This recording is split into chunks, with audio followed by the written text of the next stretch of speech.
There's something haunting about a letter, just ink on paper, fragile, ephemeral.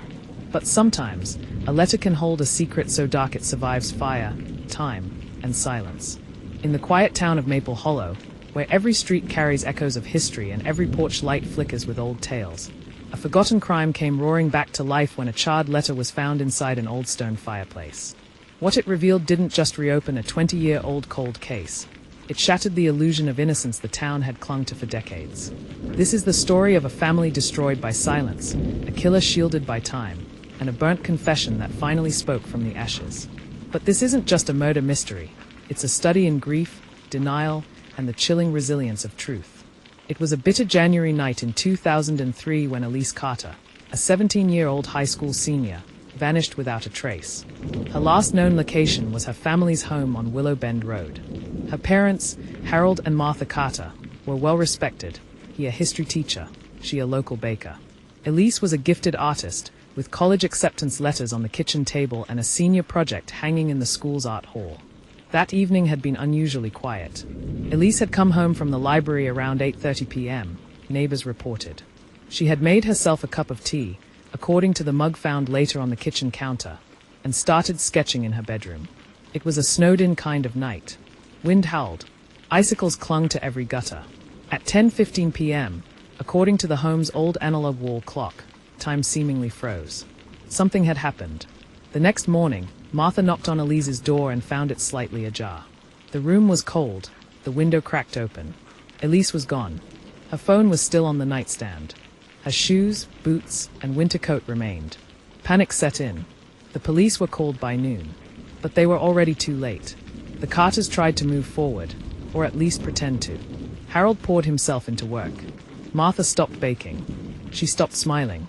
Lucas, Elise's older brother, withdrew completely. He was already distant, but after Elise vanished, he grew angry, volatile. He dropped out of college within the year, moved across the country, changed his number, rarely called home. Whenever journalists or detectives followed up, he kept his answers short. I barely knew my sister. We weren't close. But that wasn't true. Childhood photos painted another story. Two blonde-haired siblings building pillow forts and blowing out birthday candles. Something had broken in Lucas, and no one knew why. Martha spent nights awake, staring out the window, waiting. Some said they saw her talking to Elise's empty chair at church. Others claimed she once tried to dig up the garden herself but was stopped by Harold. Neighbors whispered that the Carters were cursed. After Harold's death in 2019 from a heart attack, the house stood abandoned. Furniture cloaked in white sheets. The yard grew wild. Neighborhood kids told stories of ghosts, of whispering through the walls, of seeing a pale girl in the upstairs window. By 2023, the home was finally listed. It sold quickly to Hannah and Greg Winslow, a newly married couple escaping the noise of city life. They wanted peace. Instead, they inherited horror. While renovating the fireplace, one of the few original features left, Greg discovered the envelope. He almost tossed it, thinking it was old insulation. But something about the red wax seal, melted into the paper, felt deliberate. Sacred. He opened it, and their lives were never the same again. Hannah couldn't sleep for weeks. She said she kept dreaming about a girl staring at her from the corner of the bedroom, silent, accusing, waiting. Greg brushed it off as trauma. But when she woke up with scratches on her arm that she couldn't explain, they called a priest. I never meant for it to happen. It was an accident. But then I lied. And I kept lying. Those words opened the letter. The ink was faded, the edges singed. But the story was still there. The letter's author described a violent argument, a shove, a head hitting metal, and the silence that followed. They described dragging the body into the backyard while the snow fell, digging with numb hands, crying as the earth refused to give way. Then, 2 days later, pouring cement. To keep her safe from the animals, from the world, from what I'd done. The letter mentioned Elise's bracelet, the smell of her lavender shampoo, the guilt that kept the author awake at night. It was unsigned, but intimate. Detectives reopened the case. The shed was demolished. Ground-penetrating radar detected anomalies beneath the concrete slab. On day 2 of excavation, they found human remains. Wrapped in plastic tarp, wearing the bracelet her mother gave her for her 17th birthday, Elise had been found. Lucas Carter had moved to Portland, changed his name legally to Luke Harmon, and built a quiet life designing logos for startups. He had a girlfriend, no criminal record. But when detectives knocked on his door in April 2024, everything crumbled. He tried to deny it. Then he asked for a lawyer. But within 48 hours, during a late-night interview, he confessed. "I didn't mean to hurt her," he said. "She found out I was stealing. Using. I was going to get kicked out of school. She was going to tell Dad. I snapped. I shoved her. She didn't wake up." He confessed to hiding the body, writing the letter, but said he'd panicked before he could burn it properly. "I threw it in the fire. I watched it burn. I didn't know it got stuck." More shocking, he told police he confessed to his father, and Harold helped cover it up. "I wanted to go to the police," Lucas said. "But Dad, he made it sound like prison would kill me. He said we could make it go away, that it was better for everyone." Though Harold Carter had died years earlier, his role in the cover-up cast a long, dark shadow. Former students remembered him as kind, strict, brilliant. But what kind of man helps hide a body? What kind of father buries a daughter to protect a son? Diaries found in the attic revealed Harold's anguish. Pages of guilt. Despair. "I see her face in every hallway," one entry read. "I hear her voice every time the wind moves through the chimney." Martha, too, seemed to suspect. In one of her recipe books, a note was scribbled in the margins. "She didn't run. I know she didn't."